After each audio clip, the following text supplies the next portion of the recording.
Hello mga ka-Twin Bakers! Kamusta kayo? Ang tagal din natin hindi nakapag-voice over. Mga 1 week din siguro. For the music background ng peg. By the way, sa mga nagtatanong nga pala kung hindi ba nakaka-copyright yung mga ginagamit kong music. So far, hindi naman nakaka-copyright. Basta mga instrumental lang yung gagamitin. Minsan kasi nakakapagod din mag-voice over. Tapos yung magigain mo lang na views. Kakapiranggo. Tapos minsan mas matataas pa yung views sa mga music background kesa sa voice over. So anyway, samahan nyo nga pala kung gawin itong 6 cakes na ginawa namin nung last September 9. Medyo busy nga kami nung time na yun kasi bisperas dito sa amin. Tapos pagka kinabukasan, September 10, ang dami din namin ginawang cakes ni Vera. So yung una ko nga palang cake na ginawa dito ay itong 8x9 na chiffon cake. Yung flavor ay request sa akin ni Sir. Then yema fudge yung pinang-feeling ko dito. Since medyo mataas nga yung cake, ay nag-barrel style ako dito. Naglagay ako ng dowels at cake board dun sa gitna. At since medyo malambot nga tong chiffon, ay naglagay din ako dito ng chocolate ganache para mas lalong mag-stable yung cake. Then color pink na yung chiffon cake natin dito kasi ito din yung request sa akin ni Sir. Para sa gender reveal kasi yung cake na to. Then wala na din akong anything na nilagay dun sa loob. At ang sunod ko ang ginawa dito ay pinang-crumb coat ko muna yung mga cakes na gagawin namin nung araw na yon. Actually, pag mga ganitong fully book kami ni Vera, more on Saturday and Sunday talaga yung maraming orders. Thursday or Friday, nagbe-bake niyan si Vera. Then pagkatapos niyan, i-chill namin yung mga cakes. Then Friday ng gabi, dun ko na pinaka-crumb coat yung mga cakes. Hindi pwedeng same day,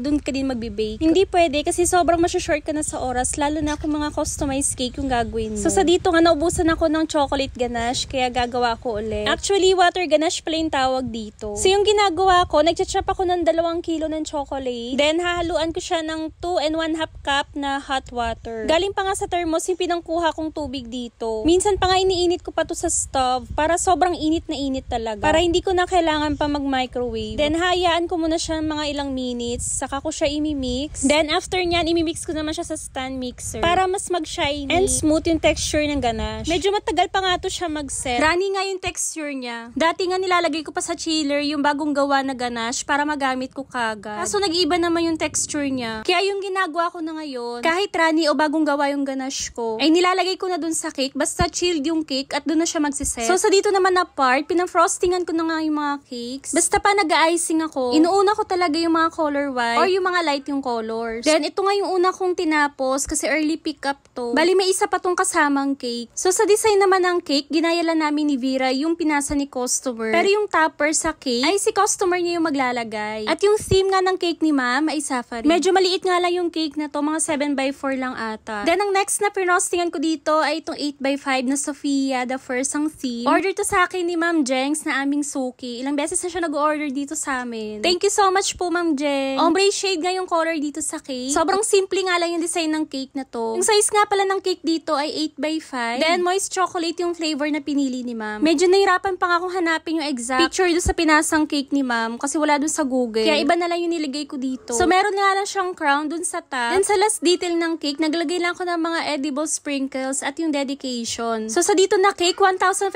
na namin to naibigay. Ang next cake, ito yung kasama ng safari theme kanina na una kong ginawa. 7x4 ang size at regular cakes namin to. Request nga din ni Ma'am sa amin pala, ay color gold lang daw yung color. Kasi yung cake na to ay para sa wedding anniversary. Ang next cake ay itong 8x5. Moist chocolate ang flavor at unicorn nga ang theme. At gumamit nga lang ako dito ng 4 na shades na color. Light pink, purple at sky blue. So sa medyo dark nga na pink, gumamit ako dyan ng Neko Food color na red. Pero parang fuchsia pink nga yung labas niya. Pero bet ko nga yung ganyang shades ng pink. Medyo pastel nga lang yung mga colors dito para magaan sa mata kasi nga unicorn ang theme, diba? Then dun sa eyes ay made of fondant. Pinagawa ko lang nga yan kay Vera. Then naglagay din ako ng mga silver dragées. Yung ears at horn ay printed lang. Then yung rosette dun sa noon niya, hindi talaga siya pantay. Ganyan, nagpaint lang din ako ng gold dust sa eyes niya. At ito na nga yung finished product. Ang next cake ay itong gender reveal. And at the same time, ay birthday cake na din ng mother. 2-tier cake nga yung design na pinasa sa akin ni Sir. Pero gusto niya ay 1-tier lang daw. Pero mataas yung height. Binigyan ko naman siya ng choices ng size ng cake. At ito nga yung pinili niyang size. Yung 8 inches and 9 inches yung height. So yan, naglagay lang ako ng pink and light blue na shades ng icing. Then yung mga French macarons ay made of fondant. Then nagpipe lang ako alternate ng mga icing na color white, light blue at pink. Then dun sa topper ay nag-edit lang ako. At ito na yung finished product. At yung last cake nga na ginawa namin ng araw na yon ay itong 8x3 na regular cake. Hindi ko na na-videohan kung paano ako mag-pipe dito. Bali, naglagay na lang ako dito ng dedication na congratulations and happy birthday. So ito lang muna guys for today's video. Thank you for watching!